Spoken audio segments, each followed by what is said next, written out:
నమస్తే welcome to TST news నేను సృజన. Team India star batter Rohit Sharma భవిష్యత్తుపై నెలకొన్న చర్చలు ఇప్పుడు మరో కీలక మలుపు తిరిగినట్లు కనిపిస్తున్నాయి.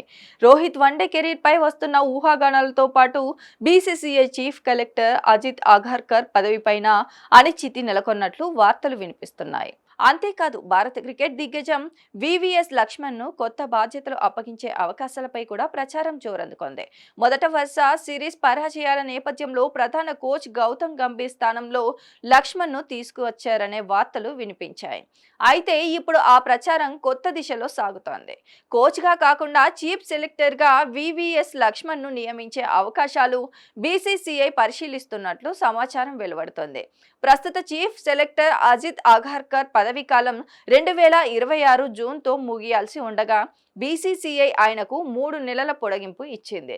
2027 వన్డే ప్రపంచ కప్ వరకు ఆయన కొనసాగుతారని భావించినప్పటికీ ఇటీవల చోటు చేసుకున్న పరిణామాలు ఈ అవకాశాలపై సందేహాలు రేకెత్తిస్తున్నాయి. ఇదిలా ఉంటే ఇంగ్లాండ్లో జరిగిన వన్డే సిరీస్ రోహిత్ శర్మకు చివరిదనే ప్రచారం కూడా అప్పట్లో పెద్ద ఎత్తున జరిగింది. రోహిత్ని తర్వాతి సిరీస్ల నుంచి తప్పించే అంశంపై అజిత్ అగర్కర్ నేతృత్వంలోనే సెలక్షన్ కమిటీ ప్రధాన కోచ్ గౌతమ్ గంభీర్ నేతృత్వంలో టీమ్ మేనేజ్మెంట్తో చర్చించినట్లు వార్తలు బయటికి వచ్చాయి. మరోవైపు 2027 వన్డే ప్రపంచ కప్ వరకు రోహిత్ని కొనసాగించాలనే అంశంపై జట్టు యాజమాన్యంలో భిన్నాభిప్రాయాలు ఉన్నాయని కూడా ప్రచారం సాగుతోంది.